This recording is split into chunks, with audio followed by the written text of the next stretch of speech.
ภาพจำของสวิตเซอร์แลนด์ของหลายๆคนคือดินแดนแห่งทุ่งหญ้าสีเขียวขจีนาฬิกาที่เดินตรงเวลาหรือช็อกโกแลตแสนหวานแต่ลึกลงไปในอ้อมกอดของเทือกเขาแอลป์ยังมีความงามที่เรียบง่ายและโรแมนติกซ่อนอยู่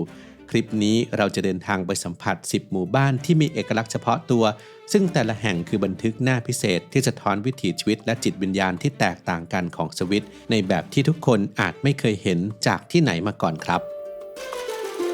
โอเมก้า 3 มีบทบาทสำคัญต่อสมองแต่ร่างกายสร้างเองไม่ได้ต้องได้รับจากอาหารเท่านั้นจากข้อมูลของ National Institute of Health ประเทศสหรัฐอเมริกาแนะนำว่าเราควรจะได้รับโอเมก้า 3 ประมาณ 1.1 ถึง 1.6 กรัมต่อวันสำหรับผู้ที่ใส่ใจการดูแลสมอง Quality Omega 3 Norway Daily ที่ผลิตและคิดค้นสูตรที่ประเทศนอร์เวย์ก็เป็นอีกหนึ่งทางเลือกในการเติมโอเมก้า 3 ที่จำเป็นให้กับร่างกายในแต่ละวันครับศึกษารายละเอียดและสั่งซื้อได้ที่ quality.asia/abdul-strength หรือคลิกลิงก์ใต้คลิปได้เลยครับ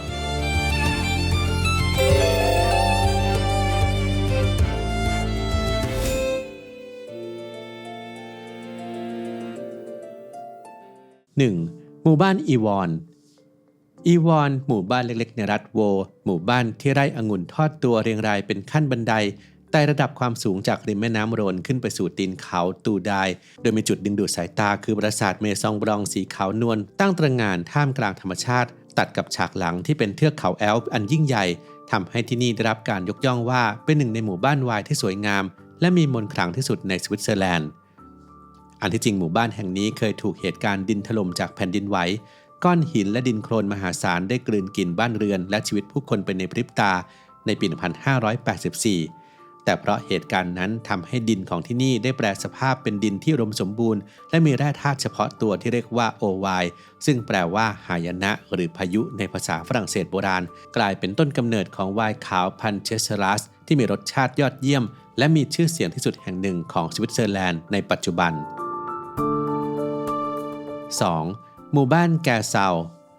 ริมทะเลสาบลูเซิร์นที่นี่มีหมู่บ้านที่เงียบสงบชื่อแกเซาในรัฐชวิตบรรยากาศของที่นี่ดูราวกับหลุดเข้าไปในดินแดนเมดิเตอร์เรเนียนด้วยฉายาริเวราแห่งสวิตตอนกลางแกเซาตั้งอยู่ในอ้อมกอดของเทือกเขาริกิที่ลาดลงสู่ทะเลสาบลูเซิร์นความสวยงามที่แปลกตาคือการได้เห็นต้นปาล์มและต้นมะเดื่อเติบโตเคียงคู่กับดอกไม้เมืองหนาวในสวนสาธารณะริมน้ำเป็นภูมิทัศน์ที่หาดูได้ยากในเขตอัลไพน์แกเซาเป็นหมู่บ้านชาวประมงที่ครั้งหนึ่งนั้นเคยมีสถานะเป็นสาธารณรัฐอิสระที่เล็กที่สุดในโลกด้วยภูมิประเทศที่ถูกตัดขาดจากโลกภายนอกมีเพียงเส้นทางน้ำเท่านั้นที่เข้าถึงได้ทำให้ชาวบ้านที่นี่ปกครองตนเองอย่างอิสระมายาวนานหลายศตวรรษตั้งแต่ศตวรรษที่15จนถึงปี 1817 พวกเขามีกฎหมายศาลและธงชาติเป็นของตัวเองก่อนที่จะถูกผนวกเข้าเป็นส่วนหนึ่งของสวิตเซอร์แลนด์ 3. หมู่บ้านแซงอูซานข้ามมาที่รัฐจูราริมแม่น้ำดูฟคือที่ตั้งของแซงอูซานหมู่บ้านที่ดูเหมือนฉากในภาพยนตร์ย้อนยุคที่สมบูรณ์แบบไฮไลท์คือสะพานหินโค้งโบราณแซงชองเนโปมูเซนหรือสะพานเซนต์จอห์นที่ทอดข้ามแม่น้ำดูฟซึ่งไหลเอื่อยๆอาคารบ้านเรือนสีครีมหลังคาสีน้ำตาลเข้มตัวเมืองนั้นถูกโอบล้อมด้วยป่าเขียวชอุ่มของเทือกเขาจูราตัดกับสถาปัตยกรรมยุคกลางที่ยังคงรักษารูปทรงเดิมไว้อย่างเคร่งครัดสร้างบรรยากาศที่เงียบสงบและลึกลับเรื่องราวของหมู่บ้านนี้เริ่มต้นขึ้นในศตวรรษที่ 7 เมื่อนักบวชชาวไอร์แลนด์ชื่ออูซินุสตัดสินใจปลีกวิเวกมาอาศัยอยู่ในถ้ำเพื่อแสวงหาความสงบทางจิตวิญญาณความโดดเดี่ยวของนักบุญท่านนั้นได้ดึงดูดผู้ศรัทธาจนก่อเกิดเป็นชุมชนและอารามที่ยิ่งใหญ่สิ่งที่น่าทึ่งคือหลักฐานทางประวัติศาสตร์ที่ยังจับต้องได้ผังเมืองยุคกลางยังคงสภาพสมบูรณ์เข้าออกได้ผ่านประตูเมืองเก่า3ทิศทางได้แก่ประตูเซนต์ปีเตอร์ประตูเซนต์จอห์นและประตูเซนต์พอลสถาปัตยกรรมโรมาเนสและโกธิกที่นี่ไม่ได้ถูกทำลายหรือดัดแปลงไปตามกาลเวลาทำให้แซงอูซานเป็นแหล่งเรียนรู้ประวัติศาสตร์ชั้นดี 4. หมู่บ้านกริมองส์ในหุบเขาแอนนิวิเยของรัฐวาเลเป็นที่ตั้งของหมู่บ้านกริมองส์หมู่บ้านที่โดดเด่นด้วยบ้านไม้โบราณสีดำสนิทซึ่งเกิดจากการที่ไม้สนถูกแสงแดดแผดเผาเป็นเวลานานปีตัดกับสีแดงสดของดอกเจเรเนียมที่ประดับอยู่ตามระเบียงเป็นความคอนทราสต์ที่ลงตัวอย่างน่าทึ่งเมื่อฤดูหนาวมาเยือนหิมะสีขาวโพลนจะปกคลุมหลังคาไม้สีเข้มตัดกับท้องฟ้าสีฟ้าจัดของแคว้นวาเลเปลี่ยนหมู่บ้านให้กลายเป็นภาพในหนังสือนิทานที่งดงาม จนได้รับการขนานนามว่าเป็นหนึ่งในหมู่บ้านที่สวยที่สุดและถ่ายรูปขึ้นที่สุดในยุโรปวัฒนธรรมอาหารที่หาที่ไหนไม่ได้ของที่นี่คือไวน์กราเชียหรือแวงดูกราเชียนี่คือไวน์ในตำนานที่ไม่ได้มีไว้ขายทั่วไปแต่ถูกบ่มในถังไม้โอ๊กโบราณมายาวนานนับร้อยปีในอดีตไวน์ชนิดนี้จะถูกเสิร์ฟให้กับบิชอปหรือแขกบ้านแขกเมืองระดับสูงเท่านั้นและยังคงรักษาประเพณีการหมักไวน์แบบเติมเชื้อเก่าผสมใหม่เป็นภูมิปัญญาของบรรพบุรุษไว้อย่างเหนียวแน่น 5. หมู่บ้านเลาเทอร์บรุนเนนหมู่บ้านเลาเทอร์บรุนเนนในรัฐเบิร์นอยู่ในหุบเขาลึกรูปตัวยูที่ถูกขนาบด้วยหน้าผาหินแนวตั้งสูงตระหง่านและมีน้ำตกมากถึง72แห่งทิ้งตัวลงมาจากยอดเขาสูงเสียดฟ้ากว่า300เมตรโดยเฉพาะน้ำตกสตาร์บัคที่ฟุ้งกระจายกลายเป็นละอองน้ำภาพของบ้านไม้เล็กๆที่ตั้งอยู่ท่ามกลางทุ่งหญ้าเขียวขจีโดยมีฉากหลังเป็นยอดเขาหิมะและสายน้ำตกคือความงามเหนือจริงที่สะกดทุกสายตาหมู่บ้านแห่งนี้เป็นแรงบันดาลใจให้ J.R.R. Tolkien ผู้เขียนนิยายก้องโลก The Lord of the Rings สร้างสรรค์เมืองเอลฟ์ที่ชื่อว่าริเวนเดลขึ้นมาการได้มายืนอยู่ที่นี่จึงเหมือนได้เดินเข้าไปในจินตนาการของนักเขียนและวรรณกรรมระดับโลก 6. หมู่บ้านโซกริโอบนเขาทางตอนใต้ในรัฐกราบึนที่ติดกับพรมแดนอิตาลีคือที่ตั้งของโซกริโอหมู่บ้านตั้งอยู่บนเขาและหันหน้าเข้าหายอดเขาเซียร่าและฐานน้ำแข็งบอนดัสกาตรอกซอกซอยปูด้วยหินคดเคี้ยวผ่านบ้านเรือนที่สร้างจากหินแกรนิตสีเทาแซมด้วยสวนกุหลาบแบบบาโรกของวังเก่าก่อเกิดเป็นทัศนียภาพที่จิตรกรเอกอย่างจิโอวานนีเซกันตินียกย่องว่าเป็นจุดที่สวยงามที่สุดราวกับประตูสู่สวรรค์ที่นี่มีคฤหาสน์หรูหราของตระกูลซาลิสผู้ทรงอิทธิพลในอดีตตั้งตระหง่านเคียงคู่กับบ้านเรือนเกษตรกรที่สร้างจากหินแบบเรียบง่ายนอกจากนี้ยังมีป่าเกาลัดโบราณที่ปลูกมาตั้งแต่สมัยโรมันสะท้อนรากเหง้าทางประวัติศาสตร์และวิถีชีวิตชนบท 7. หมู่บ้านกวาดา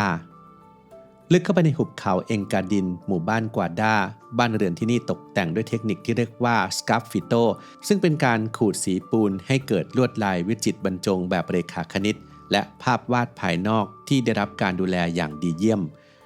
หมู่บ้านตั้งตระหง่านอยู่บนไหล่เขาที่มองเห็นหุบเขาเองกาดินเบื้องล่างบานหน้าต่างไม้แกะสลักที่ประดับด้วยดอกไม้หลากสีตัดกับผนังปูนสีขาวนวลและลวดลายทำให้การเดินชมหมู่บ้านนี้เพลิดเพลินราวกับเดินอยู่ในแกลเลอรี่กลางแจ้งหมู่บ้านแห่งนี้เป็นฉากหลังของนิทานเด็กชื่อดังของสวิตเรื่องเชลเลนอุสลีหรือกระดิ่งของอุสลีเรื่องราวของเด็กชายที่ออกตามหากระดิ่งบัวขนาดใหญ่เพื่อนำมาร่วมงานเทศกาลฤดูใบไม้ผลิการมาเยือนกวาดาจึงเหมือนการเดินย้อนกลับไปในวัยเด็กสัมผัสกับประเพณีท้องถิ่นที่ถูกส่งต่อผ่านเรื่องเล่าจากรุ่นสู่รุ่นเป็นการใช้ซอฟต์พาวเวอร์ในระดับท้องถิ่นที่ทรงพลัง 8. หมู่บ้านชลิ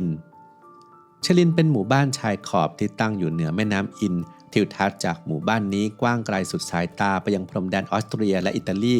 สถาปัตยกรรมของหมู่บ้านมีความกลมกลืนเป็นหนึ่งเดียวบ้านเรือนสไตล์เองกาดินดั้งเดิมที่มีกำแพงหนาและประตูโค้งขนาดใหญ่